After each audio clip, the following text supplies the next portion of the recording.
Primeira carta aos Coríntios, capítulo de número 6, versículo de número 12. Amém? Pode voltar para o seu lugar. Em nome de Jesus. Glória a Deus. Quem sente a presença de Deus neste lugar, irmãos? Que maravilhoso, irmãos. Que tremendo que Deus está fazendo aqui nesta noite. Amém? Que coisas maravilhosas o Senhor está realizando no nosso meio aqui. É a obra do Espírito Santo de Deus. Aleluia. Primeira carta aos Coríntios, capítulo 6, versículo 12. Diz assim a palavra do Senhor: todas as coisas me são lícitas, mas nem todas as coisas convêm. Todas as coisas me são lícitas, mas não me deixarei dominar por nenhuma. Eu quero também que você leia comigo o capítulo 10, da mesma carta, capítulo 10, versículo 23. Passa aí algumas folhas adiante. Diz assim: todas as coisas me são lícitas, mas nem todas as coisas convêm. Todas as coisas me são lícitas, mas nem todas as coisas edificam. Eu vou ler novamente. Todas as coisas são lícitas, mas nem todas as coisas convêm. Todas as coisas me são lícitas, mas nem todas as coisas edificam. Feche os teus olhos, em nome de Jesus. Pode colocar sua Bíblia na cadeira. Feche os teus olhos. Tem a mão para a pessoa que está ao seu lado. Vamos orar. Senhor nosso Deus, nosso eterno Pai, lemos aqui a Tua palavra que é viva, que é eficaz, e queremos te pedir, Senhor Deus, que venha aplicar a Tua palavra em nossos corações. Fala conosco, fala com a Tua igreja, Deus. Eis aqui as nossas vidas, nossos corações, estamos prontos, ó Deus. A nossa vida está preparada, a terra foi arada, e agora traga a Tua semente para as nossas vidas, e que essa semente, ao encontrar os nossos corações, que os nossos corações sejam como terra fértil, que essa semente possa germinar, crescer e frutificar nas nossas vidas para louvor da Tua glória. Leva cativa a nossa mente, a obediência da Tua palavra, e fala com a Tua igreja, Deus. Nos abençoa, é que nós te pedimos, e por isso oramos, em nome do Teu Filho Jesus. Amém e amém. Vamos aplaudir o Senhor em nome de Jesus. Glória a Deus. Possa sentar. Eu preciso muito que os diáconos estejam intercedendo, que os consolidadores estejam orando.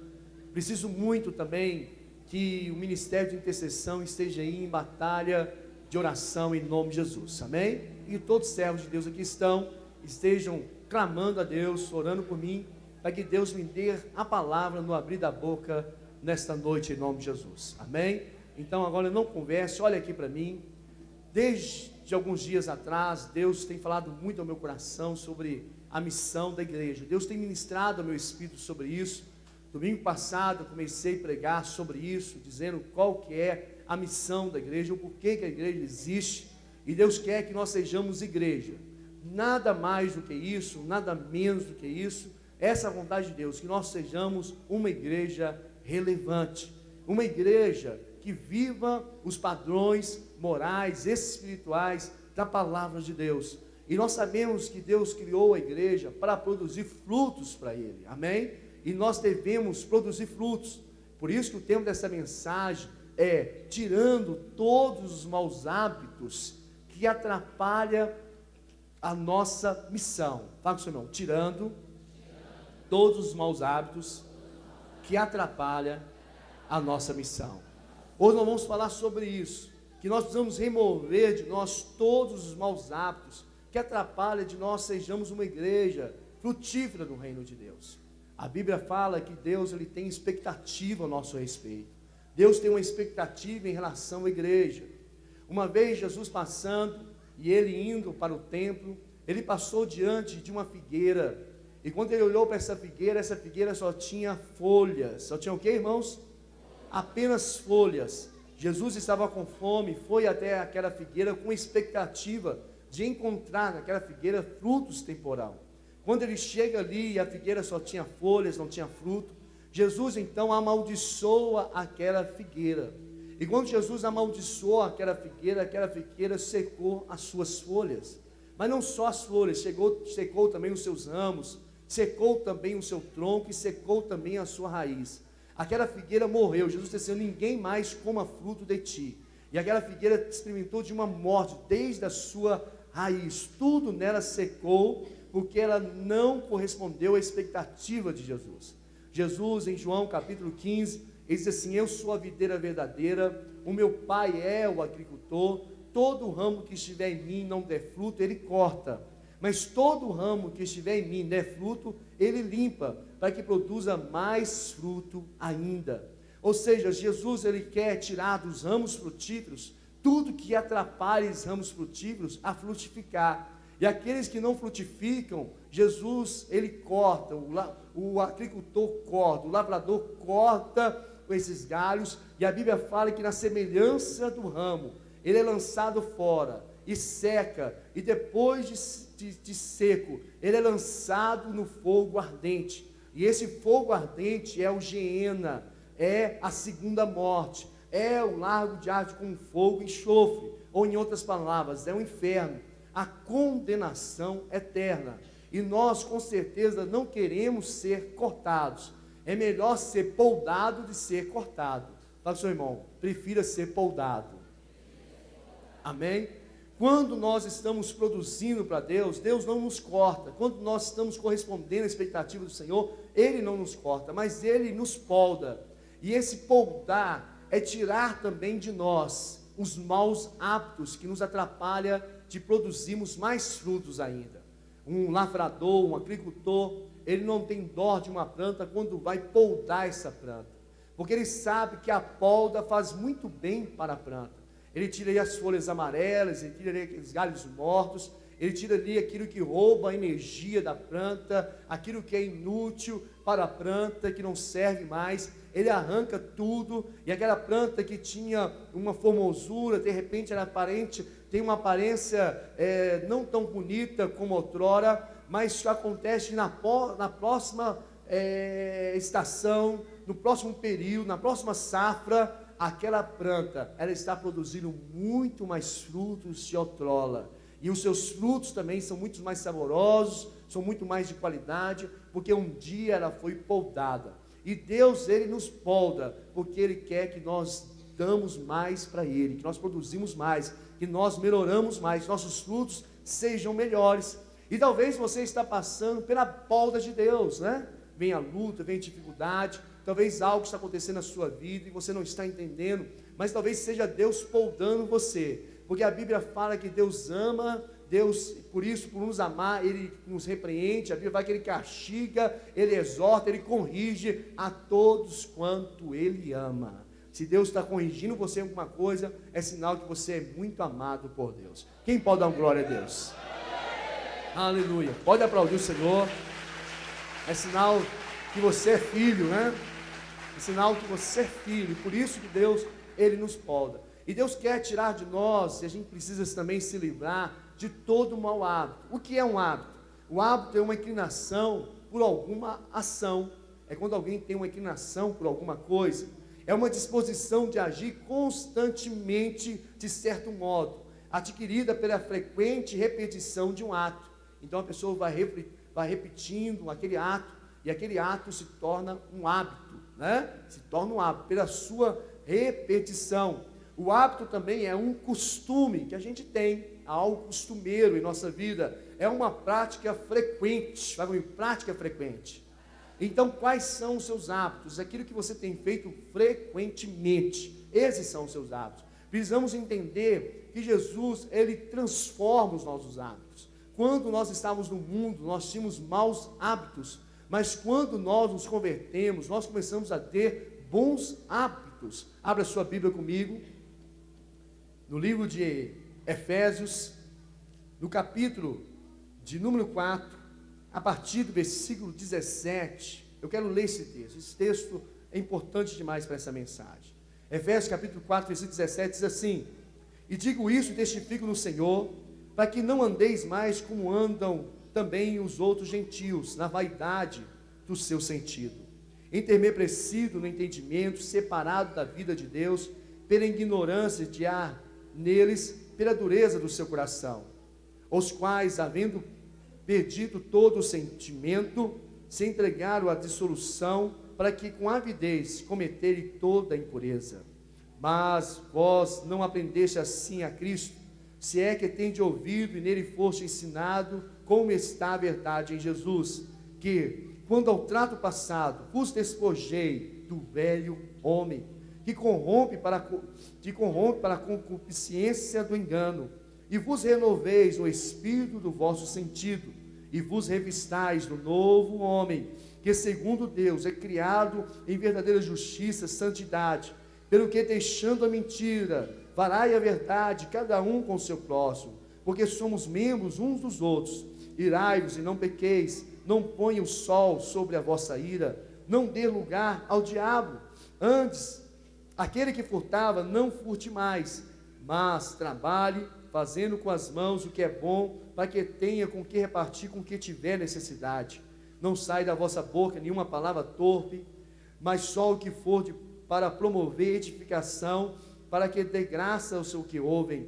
Não entristeçais o Espírito de Deus, no qual fosse selados para o dia da redenção. Toda amargura, ira, cólera, gritaria e blasfêmias, toda malícia seja tirada dentre vós. Antes sede um para com os outros benignos, misericordiosos, perdoai-vos uns aos outros, como também Deus vos perdoou em Cristo. Graças a Deus. Irmãos, esse texto, Paulo escreve à igreja de Éfeso, dizendo assim: olha, você converteu, e agora tem que ser diferente, tem que haver uma mudança, e converter é isso. Muitas vezes nós estamos caminhando em uma direção, nós falamos de um jeito, nós vestimos de um jeito, nós negociamos de um jeito, trabalhamos de um jeito, lidamos com os problemas de um jeito, nos comportamos de uma forma, mas de repente nós encontramos Jesus no caminho, nos deparamos com Cristo, e quando nós encontramos com Jesus, nós nos convertemos, nós mudamos de direção, porque converter isso é uma mudança de direção. Então você começa a vestir de uma outra forma, falar de uma outra forma, lidar com as situações de outro jeito, você começa a agir diante das dificuldades de outra maneira, porque houve uma mudança na sua vida, porque você se converteu. E esse texto está falando sobre isso, sobre essa mudança que tem que haver, que nós devemos nos despir do velho homem, tirar de nós aquele velho homem, aquele homem sem Deus, aquele homem que não conhecia Jesus, que era cego espiritualmente, que vivia nas trevas. Agora é diferente. Agora nós precisamos revestir do novo homem, da nova criatura, e viver como servos de Deus, como filhos de Deus, e tendo hábitos de filhos de Deus. Por isso aqui está dizendo que aquele que mentia não mente mais, mas fale a verdade, porque outrora alguns tinham o hábito da mentira, e mentia mesmo, tudo era mentira, sempre exagerava em alguma coisa, e nós sabemos que a mentira é do diabo, porque o diabo é o pai da mentira. Tem gente que tem, irmãos, uma unção para mentir, uma inspiração, vamos dizer assim, uma inspiração demoníaca para contar mentiras, que até mesmo ele acredita que a mentira dele é uma verdade, Então o mentiroso, será, eu contei uma mentira tão mentira, será que era verdade, Então, muitas vezes as pessoas ficam presas a alguns hábitos ruins, alguns maus hábitos. A mentira é um mau hábito, o roubo também o é, porque aqui está dizendo que aquele que furtava, não furte mais, mas trabalhe, para que possa conseguir com seu próprio esforço, com o trabalho de sua mão. Então está dizendo o quê? Que apropriar-se de coisas do próximo, do alheio, não é correto. Quando uma pessoa se apropria de algo que não é dele, ele está furtando, está roubando. Isso quer dizer que aquela ferramenta da empresa, aquela luva, aquela bota, aquela caneta. Se você apropriar-se de algo que não te pertence, isso não é certo. Se você quer conseguir alguma coisa, trabalhe, se esforce, porque você vai conseguir. Amém? Agora é diferente. Agora é diferente. Quem falava palavrões, palavras torpes, quem proferia palavras imorais, indecentes, quem xingava aqueles palavrões mais terríveis, agora mudou, porque se converteu, e não pode haver isso mais. Um novo hábito tem que surgir na vida da pessoa. Esse mau hábito tem que ser deixado para trás, porque a pessoa se converteu.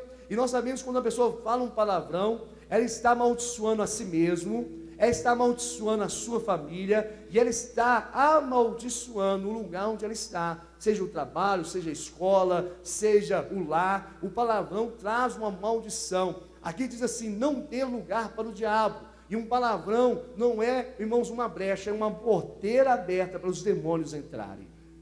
Tão sério que é. Então os hábitos têm que ser transformados. Devemos tirar de nós tudo aquilo que a gente percebe que é um mau hábito na nossa vida. E existia, nós temos percebido que alguns maus hábitos surgindo no meio da igreja, que nos leva a ficar bastante preocupados, e não podemos ficar parados diante disso. Uma vez eu cheguei numa casa e eu vi alguns adolescentes, por exemplo, jogando baralho. Isso me chateou bastante. E eu não conheço muita coisa sobre baralho, mas só ao ver, eu fiquei incomodado com aquilo ali. Falei com eles, olha, eu quero que vocês estejam na igreja, quando eu dar um estudo sobre baralho, eu quero que vocês estejam lá, eu quero que vocês ouçam a respeito do que é um baralho. E eu então cheguei em casa, primeira coisa que eu fiz foi ligar a internet, pesquisar, ver o que significa baralho, e eu descobri algumas coisas sobre baralho. Baralho, irmãos, significa, o nome baralho significa confusão e conflito. A palavra baralho significa confusão e conflito. Além disso, baralho tem uma origem. E se você quiser saber o porquê das coisas, você tem que ir na sua origem. E aonde, irmãos? Na origem. Porque quando é criado algo, quando é inventado alguma coisa, no princípio ali está a resposta da utilidade, do porquê das coisas. E o baralho, ele existe antes de Jesus, na Índia, na China existia o baralho, mas esse baralho que é usado, né, no Brasil e em alguns outros países, ele surgiu na França no século XIV, no ano 1392. Ele foi criado por um rei chamado Carlos, da França. Esse rei, que era um rei perverso, que não tinha temor de Deus, que não conhecia Deus, ele então criou as cartas do baralho. E ele colocou alguns significados da carta. O rei, a dama, o valete. O rei, para ele, era Satanás. A dama era Maria. E o valete era Jesus. E ele dizia com isso que o valete era filho do rei com dama, ou seja, o filho de diabo com Maria. É uma zombaria que ele fez ao cristianismo. E as 10 cartas ali, a numeração dos 10, também ele tentou escarnar da questão dos 10 mandamentos. Então só o significado da palavra baralho, só também o porquê que ele foi criado, entendendo também que o baralho é muito usado no espiritismo, né? Na adivinhação, na necromancia, na cartomancia, é muito usado, é uma ferramenta também para essas coisas das trevas. Então só isso já era motivo suficiente para que o cristão não mexa com o baralho. Mas além disso, há outra questão, que o baralho prende a pessoa. O texto que nós lemos, Paulo diz assim, olha, todas as coisas me são lícitas, mas nem todas me convêm. Todas as coisas me são lícitas, mas não deixarei dominar por nenhuma delas, porque existem coisas que dominam a pessoa. Existem coisas que servem com um grande domínio sobre a vida da pessoa. E todas as pessoas aqui sabem como que o baralho domina a pessoa. O baralho é um mau hábito. A pessoa, quando está jogando um baralho, ele não tem fome, ele não tem sede, ele não tem vontade de ir ao banheiro. Ele passa uma noite inteira jogando baralho, uma noite inteira. O pastor Marcos, ele me disse que ele ficou já 3 dias jogando baralho.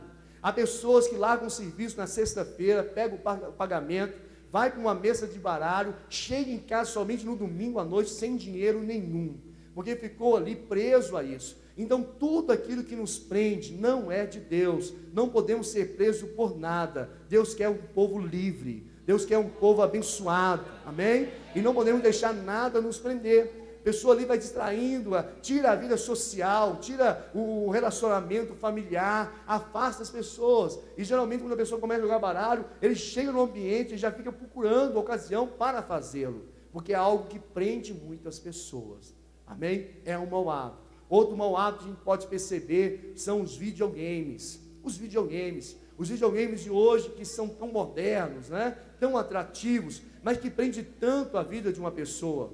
Tem videogames, irmãos, que tem tanta violência. Eu vi um jogo outro dia em que um rapaz no jogo, ele rouba carro, rouba moto, mata pessoas. Isso que ele faz, né?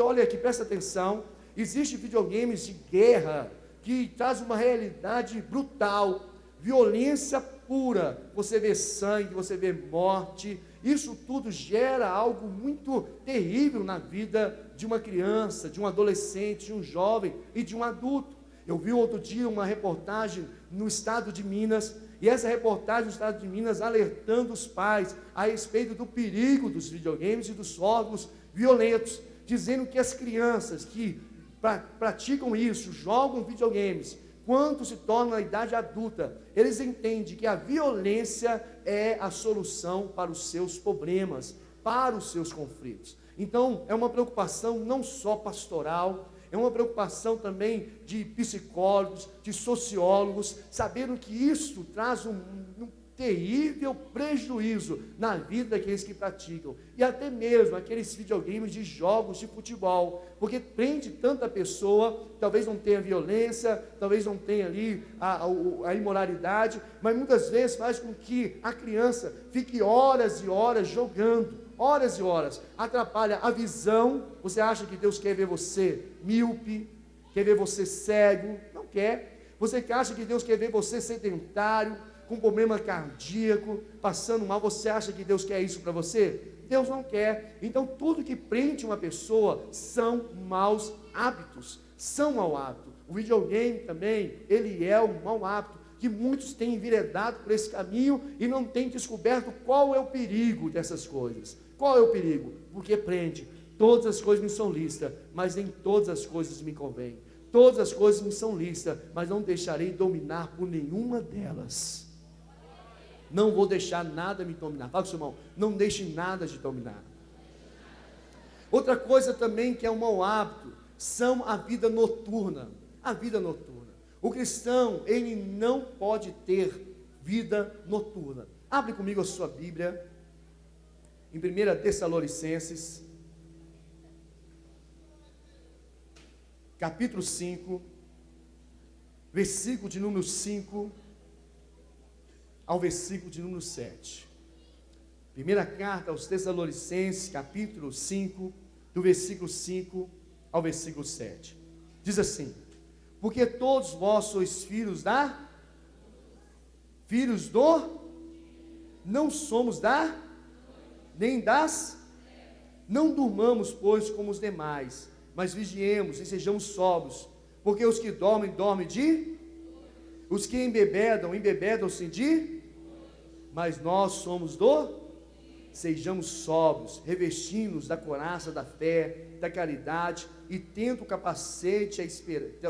capacete a esperança da salvação. Esse texto nos mostra que nós somos filhos do dia, que nós não somos da noite. Sabemos que muitos, pela força da circunstância, trabalham de noite, mas nós sabemos que a noite foi feita para descansar, a noite foi feita para dormir. E quem, por força de circunstância, perde noite, sabe valorizar isso. Essa semana foi a semana que menos eu dormi, perdi algumas noites de sono, principalmente essa noite. Eu estava em casa preparando a mensagem, 1h30 da manhã, o telefone toca, uma pessoa ligou para mim e falou assim: pastor, vem cá, a minha mãe está possessa, caiu aqui endemoniada, o senhor pode vir aqui? Eu fui lá, fiquei de 1h30 a 3h30 da manhã lutando com o demônio saía, voltava, foi uma batalha, o demônio saiu, a pessoa foi liberta, voltei para casa, tive de trabalhar ainda essa mensagem, ainda o diabo queria impedir essa mensagem, mas ele tentou, mas não conseguiu. Amém? Glória a Deus. Porque Deus hoje quer trazer muita libertação aqui, irmãos. Deus quer trazer muita libertação para vidas aqui. Eu creio nisso. Aleluia, eu acredito nisso. E aí então, irmãos, perdi a noite de sono. Logo deu a hora de vir à igreja, estive aqui pela manhã na assembleia, depois do primeiro culto, depois do segundo culto, estou aqui até agora. Mas irmãos, é importante o sono. E a noite foi feita para dormir. Nós não somos pessoas que têm hábitos noturnos. Mas alguns jovens e adolescentes da igreja estão sendo motivados a ter hábitos noturnos. Quando um vão para a casa do outro, e muitas das vezes adolescentes, moças com adolescentes jovens, isso aí já está errado, não é correto esse comportamento. E aí juntam e passam a noite inteira, alguns jogando baralho, não sei mesmo o que é feito. Os líderes da rede juvenil da igreja não sabem o que está acontecendo, porque também eles não são convidados, não são informados dessas coisas, são coisas feitas sem aprovação da igreja, e muitos falam para o pai, eu estou indo lá, pai, mãe, eu estou indo lá, mas está os jovens da igreja, é o pessoal da igreja, e a igreja mesmo nem sabendo o que está se tratando, o que está acontecendo, só sabendo que eles estão ficando a noite toda acordados.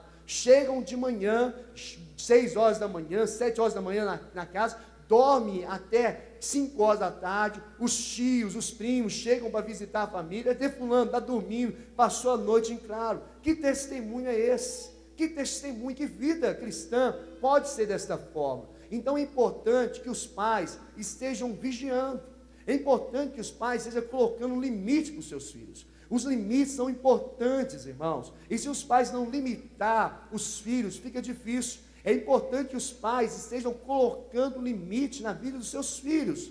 E muitos dizem, pastor, mas misericórdia, se eu falar para minha filha, você não vai dormir lá na casa da sua colega, você não vai nesse trabalho, você não vai nessa festa, eu falo isso para o meu filho, ele vai virar o capeta, ele vai ficar terrível, ele vai me xingar, vai brigar comigo, vai ficar sem conversar comigo, vai me comportar, e eu vou estranhar meu filho, pastor. O que eu faço? Faça o seguinte: se seu filho não está obedecendo você, se ele está como membro da igreja, se ele está no ministério da igreja, liga para cá, fala para mim, fala para os líderes do departamento, do ministério que ele faz parte, fala assim: olha, a minha filha não está me respeitando, a minha filha não está me obedecendo, o meu filho não está se comportando bem comigo.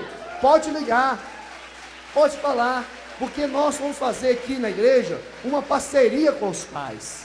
Nós vamos ser parceiros dos pais, nós vamos ajudar. Então nós não queremos na igreja que os jovens vivam assim, amém? De qualquer jeito, andando para lá e para cá de madrugada, porque isso pode prejudicar, isso pode ser ruim. Talvez você, pai, você, mãe, pode ser surpreendido com uma notícia que você não quer ouvir.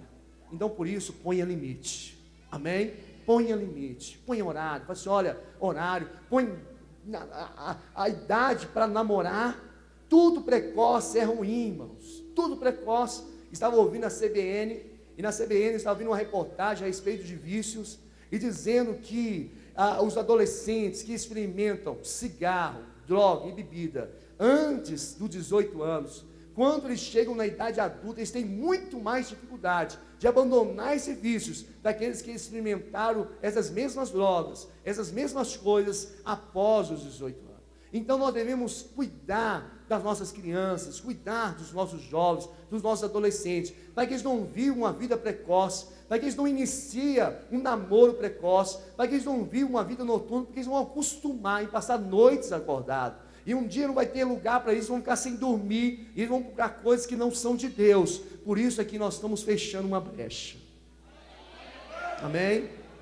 Eu tenho certeza que você, pai, que você, mãe, quando você era jovem, você foi limitado em muitas coisas.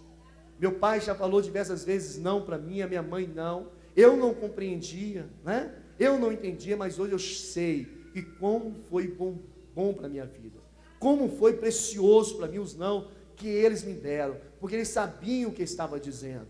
Então não entregue. A Bíblia fala assim, que a criança entrega a si mesmo, quando crescer vai envergonhar os seus pais. É a Bíblia que diz, isso é uma realidade. Se a Bíblia está dizendo, não temos como levantar argumento contra a palavra de Deus, porque se a Bíblia diz que se a criança largar a si mesmo, fazer o que quer, querer do jeito que ela quer, ela envergonhará os seus pais. Amém? Então ponha limite em tudo, entenda o seu papel como pai. Se você hoje é uma mãe, se você hoje é uma boa dona de casa, uma boa esposa, se você é um bom marido, você cuida da sua família, porque você teve pais que abençoou a sua vida, que foi instrumento de Deus, que foi limite para você.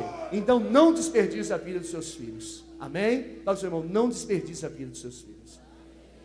Não desperdice. Olhe, isso, preste bastante atenção. Amém? Para que você não perca a vida deles. Amém? Eles são muito preciosos. São preciosos para a igreja. São preciosos para essa geração. Porque Deus levantou aqui esses jovens, adolescentes da igreja, essas crianças para fazer diferença. É para fazer diferença. Amém? Para a glória do Senhor. Então, se você precisa vencer algum maus hábitos da sua vida, se você necessita que ficar livre de alguns que estão atrapalhando a sua missão, seja o que for, palavrão, mentira, pensamentos imorais, atitudes erradas, brigas, discussões, seja o que for, que você precisa livrar-se de maus costumes, de maus hábitos, primeiro você tem que aprender a renunciar. Fala com o seu irmão, renuncie. A primeira coisa que você tem que fazer é renunciar. Meu irmão, não existe evangelho sem renúncia. Nós podemos viver sem muitas coisas na vida, desde que nós tenhamos para quem viver, se nós temos para quem viver, se nós temos um motivo para viver, nós podemos viver sem muitas coisas nas nossas vidas. E sabemos que o caminho da renúncia é um caminho bíblico. Jesus disse: aquele que quiser vir após mim, negue a si mesmo, toma a sua cruz e siga-me. Não existe evangelho sem renúncia. Nós devemos negar a nossa própria vontade. Tem hora você tem que fazer mais o que é certo do que aquilo que te faz se sentir bem. O problema é que a gente quer fazer muito mais as coisas que nos fazem sentir bem do que fazer o que é certo. Mas o evangelho é sempre trilhar por um caminho do que é certo, do que é coerente, mesmo que você não sinta bem, mas faça o que é certo, e aprenda a ter prazer no que é honesto, o que é verdadeiro, o que é louvável, o que é de Deus. Amém? Então caminhe nesse caminho de renúncia. Além disso, você tem que aprender a andar com pessoas que te ajudam e não com pessoas que te atrapalham. Existem pessoas que nos atrapalham na nossa vida cristã. Existem pessoas que nos atrapalham na nossa caminhada. Existem outras que são verdadeiras bênçãos de Deus nas nossas vidas. E nós devemos selecionar o nosso círculo de amizade. A Bíblia diz assim, que as más compensações corrompem os bons costumes, que as más compensações corrompem os bons hábitos. Você pode educar o seu filho nos caminhos do Senhor, você pode ensinar ele muitas coisas do que é certo, a aprender a se comportar em uma mesa, a aprender a respeitar os mais velhos, a aprender a respeitar as autoridades, a aprender a ser educado com as pessoas, atencioso com as pessoas, que ele possa ter muitos bons hábitos. Mas se ele andar com pessoas de maus hábitos, e andar com pessoas com más conversações, tudo que ele aprendeu durante ali anos dentro de uma casa, no seio de uma família, tudo pode se perder. As más conversações corrompem o bom costume. É a Bíblia que diz, irmãos. Está escrito. Corrompe o bom costume, atrapalha. Você, pai e mãe, tem que observar com quem os seus filhos têm andado. Observe uma coisa: se as pessoas com quem seus filhos têm ido, os lugares aonde ele tem ido, se essas pessoas que estão com eles honram o pai e mãe, observa isso. Observa se honra pai e mãe. Se não honrar pai e mãe, daqui a pouco seus filhos não estarão honrando vocês. Eles vão aprender, porque nós assimilamos o que ouvimos e o que vemos. Nós o que, irmãos? Assimilamos. Tudo que você ouve, tudo que você vê, você aprende. E isso é terrível. Toma cuidado. Toma cuidado, olhe com quem seus filhos têm andado. Olhe, repare, seja inteligente. E fale: com fulano você não vai andar, porque não está dando um bom testemunho, não está dando um bom exemplo. Ponha limite, porque isso será bom para você. Amém? Para aprender, para ficar livre desses maus hábitos, você e eu precisamos selecionar pessoas. Devemos andar com pessoas, irmãos, que nos motivam, pessoas que nos desafiam a melhorar. Não vamos andar com pessoas piores do que nós, vamos procurar pessoas melhores, pessoas que estão vencendo, rompendo, para que nós possamos vencer e romper também. A Bíblia diz assim: quem quer ser sábio, ande com sábios. A Bíblia diz: quer ser sábio, caminhe com pessoas sábias. Amém? Não quer dizer que você não vai te relacionar com os outros, você vai relacionar sim, você vai lidar com as outras pessoas, mas você vai caminhar, aprender com quem é bênção. Amém? Outra coisa, você precisa confiar mais no poder de Deus do que na força da sua vontade. O problema dos maus hábitos é isso, é que a gente fica lutando contra os maus hábitos com a nossa força, e a gente fala assim: ah, pastor, eu tentei tanto largar esse vício, eu tentei tanto, pastor, parar com essa mania, eu tentei tanto viver de uma outra forma, mas eu pelejei e não consegui, eu tentei de todas as minhas forças, mas não consegui. Meu irmão, mas aprenda a confiar no poder de Deus.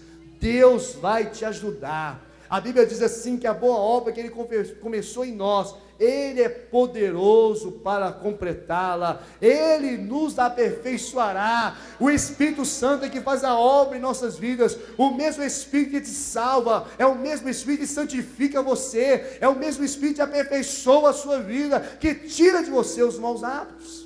Aprenda a confiar no poder de Deus. Deus, com a minha força eu não estou conseguindo, mas socorre-me. Olhei para os montes, de onde me virá o meu socorro. O meu socorro vem do Senhor, que fez os céus e a terra. Aleluia! Confie, no poder de Deus, mais do que na sua força de vontade, porque o Senhor liberta, irmãos. O Senhor, Ele é conosco, o Senhor está conosco, e Ele nos ajudará. Confie no poder de Deus, porque Ele vai tirar de você todos os maus hábitos, amém? E aprenda por último uma coisa: cultive bons hábitos, cultive bons hábitos, cultive boas atitudes, bons costumes. A Bíblia diz em Lucas capítulo 4, versículo 16, e chegando a Nazaré, onde fora criado, entrou num dia de sábado, segundo o seu costume, na sinagoga, e levantou-se para ler. Esse aqui foi Jesus. Jesus, ele nasceu em Belém, mas Jesus, ele foi criado em Nazaré. José e Maria levou Jesus para Nazaré, porque havia uma profecia que ele ia ser chamado de Nazareno, e assim foi. E Jesus foi criado ali. E quando Jesus está no seu ministério, Jesus ele volta a Nazaré. Quando ele chega em Nazaré, num dia de sábado, ele vai em uma sinagoga. Ele vai aonde? Sinagoga. E sinagoga é, irmãos, a igreja judaica. Ou seja, ele foi à igreja. Ele foi aonde? Como lhe era de costume, como era o hábito de Jesus, de ao sábado ir à sinagoga, ir à igreja. Jesus, ele cultivou esse hábito. Jesus, ele tinha esse costume, e nós precisamos ter costumes, irmãos, abençoados, bons hábitos, hábitos de vir à igreja. Tem gente que perdeu o hábito de vir à igreja, e é muito fácil as pessoas perderem o hábito de vir à igreja. Você começa a vir todos os domingos, todos os cultos, você está, mas de repente você deixa de ir num domingo, aí você sente aquela falta. Oh meu Deus, não fui no culto ontem, estou sentindo tanta falta. No outro domingo você não vai, aí então você vai assim, ai meu Deus, estou sentindo falta, mas não é tanto mais. E depois a pessoa perdeu o costume, e começa a ter um outro costume, o hábito de não ir à igreja. Cultive bons hábitos de vir à igreja, cultive bons hábitos de orar. Jesus tinha um hábito de orar, sempre Jesus orava. Quando Jesus ia tomar alguma decisão, escolher os discípulos, quando ele ia fazer alguma coisa, ele orou, porque Jesus tinha o hábito de orar. Tem o hábito também de ler a Bíblia. Jesus conhecia as Escrituras, e desde criança ele foi crescendo na graça, na estatura e no conhecimento, porque Jesus tinha o costume de ler, estudar as Escrituras, e nós precisamos cultivar bons costumes também. São os exercícios espirituais, oração, leitura da palavra, jejum, consagração, igreja, buscar a Deus, frequentar áreas de ensino. Isso são bons costumes. Além do mais, existem bons costumes para todas as áreas da nossa vida. Fisicamente, você tem que ter bom costume na alimentação, alimentar-se direito, exercitar-se, porque tudo isso é importante para você. Bons costumes dentro de casa, com a família. Outro dia atrás eu fiquei assim, tão emocionado com meu pai. Meu pai já está envelhecendo, já está com 78 anos. E meu avô, ele morreu com 103 anos de idade. E meu pai, enfermeiro, meu pai cuidou do meu avô. Eu vi o meu pai cuidando do meu avô, vi ele assim, cuidando do meu avô. Vi com os meus olhos, eu vi ele zelando pelo meu avô, dedicando ao meu avô. E outro dia, eu estava conversando com ele no telefone, e ele falando para mim, ele me chama de Lequim, você Lequim, você tem sido um pai também para nós. Um pai falar isso com um filho, vocês têm sido, foi tão bom ouvir aquilo ali, porque o que eu faço com meu pai, o que eu faço com a minha mãe, é algo que eu vi eles fazer. É algo que eu presenciei, um bom hábito que ele teve com meu avô, que agora eu posso ter com ele.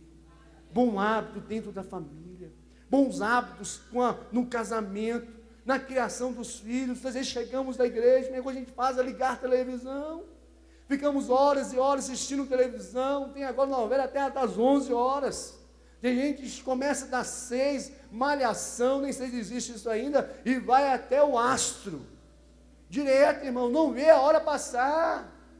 Mau hábito, é mau hábito. Não há comunicação, não há relacionamento familiar, não há vínculos mais.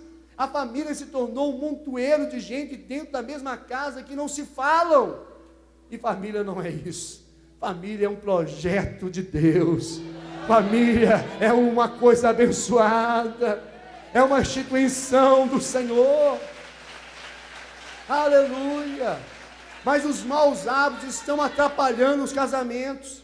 Os maus hábitos estão atrapalhando as famílias. Pessoas que não conseguem romper no trabalho porque não têm bons hábitos. Tem o mau hábito de sempre chegar atrasado, sempre reclamar, sempre questionar, sempre estar protelando o trabalho, não trabalhando direito. Tudo isso é mau hábito. Deus quer tirar de nós todos os maus hábitos. Todos os maus hábitos. Todas as coisas me são lícitas, mas nem tudo me convém. Todas as coisas me são lícitas, mas eu não me deixarei dominar por nenhuma delas. Todas as coisas me são lícitas, mas nem tudo convém. Todas as coisas me são lícitas, mas nem tudo edifica. Meu irmão, se livra, tire da sua vida todos os maus hábitos, cultive bons hábitos. Abrace as pessoas, valorize as pessoas, dê bom dia para as pessoas. Ajude as pessoas, compartilhe a palavra de Deus, reparta aquilo que você tem recebido da parte de Deus, seja educado, seja maleável, seja bondoso, seja compassivo, tenha amor pelas vidas, viva uma vida que faça diferente, cumpra a sua missão, meu irmão, e seja relevante, seja importante no contexto em que você está inserido. Fique de pé no seu lugar, no nome de Jesus. Nós vamos orar ao Senhor agora. Os irmãos do louvor, por favor. Você que precisa vencer maus hábitos na sua vida, renuncie. Procure pessoas que te ajudam, pessoas que são bens da sua vida. Livre-se de más companhias. Confie mais no poder de Deus do que na sua força de vontade. E cultive bons hábitos na sua vida. Feche os teus olhos neste momento. Feche os teus olhos. Olha aí para o seu coração, identifique alguns maus hábitos. Talvez é a pornografia, talvez seja um namoro imoral, talvez seja um pecado que está atrapalhando você, porque tudo que você faz repetidamente, de maneira contínua, é um hábito, de maneira frequente. Hábito é um costume, é uma prática frequente, e Jesus está aqui, Ele é o seu socorro, Ele é o seu socorro. Clame a Ele agora, fale com Deus agora. Fale assim: Senhor, livra-me, Senhor, do mau hábito. Fale com Deus agora: Senhor, me ajuda, Deus. Me ajuda. Peço ao Senhor que Deus possa livrar os jovens da igreja de todos os maus hábitos, tudo que não edifica, tudo que não soma, tudo que não acrescenta. Deus possa arrancar, tirar, em nome de Deus, como pastor dessa igreja, a tua legalidade. Fala ao Espírito Santo: Espírito Santo, o Senhor tem a liberdade de tratar conosco, de poldar tudo que for necessário ser poldado, arrancado, tirado. Faça, Deus, porque nós queremos ser igreja, queremos cumprir a nossa missão. Feche os teus olhos, ore ao Senhor agora.